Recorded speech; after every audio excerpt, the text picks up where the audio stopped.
எதுக்கியா இதுக்கெல்லாம் ஒரு மந்திரி? நீ எதுக்கியா மந்திரியா இருக்கிற இந்த மாவட்டத்தில்? தமிழ்நாட்டிலே அதிக கஞ்சா போதை மாத்திரை விற்கிற மாவட்டம் தமிழ்நாட்டில் 38 மாவட்டம், சென்னை உட்பட.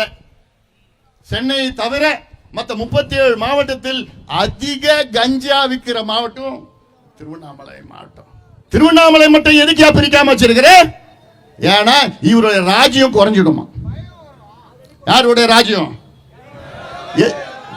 எத்திராஜுலு வஜ்ரவேலு அவருடைய ராஜ்யம் குறைஞ்சிடுமா. என்னங்க இதெல்லாம்? யார் ராஜ்யம்? யார் மண்ணு? யாது யார் மண்ணு? யார் ராஜ்யம்? அப்போ மக்களை பத்தி கவலை இல்லை. இன்னும் 6 மாசம் தான், அப்புறம் ஃபியூஸ் புடுங்கின மாதிரி தான்.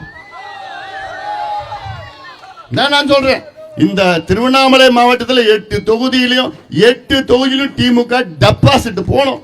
இது எப்பேற்பட்ட மாவட்டம்? இது யாருடைய மண்ணியா? இது சம்பவராயர், காடவராயர், வல்லாள மகாராஜா எல்லாம் இவங்க யாரு? நம்முடைய முன்னோர்கள். இது நம்முடைய மண்ணு. ஆனா இந்த மண்ணில் இப்போ ஒரு குறுநில மன்னர் என்று அவர்களே சொல்லிக்கிறார். யாரு? எத்திராஜுலு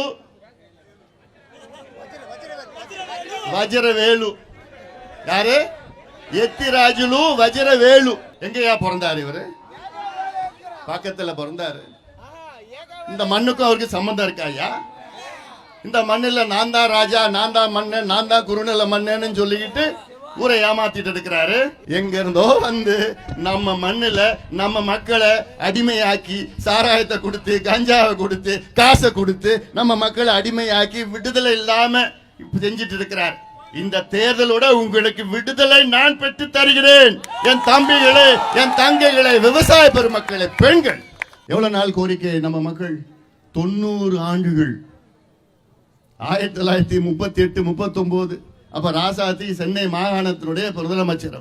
அப்பதுல இருந்து கோரிக்கை இன்னைக்கு வரைக்கும் நிறைவேற்றலனா எதுக்கெல்லாம் இவங்கெல்லாம் ஆட்சி செய்யறாங்க? எதுக்கியா ஒரு மந்திரி, ஒரு ஆட்சி, ஒரு திமுக, ஒரு கட்சி, ஒரு நிர்வாகம்? கேடுகட்ட ஆட்சியா? கேடுகட்ட ஆட்சி.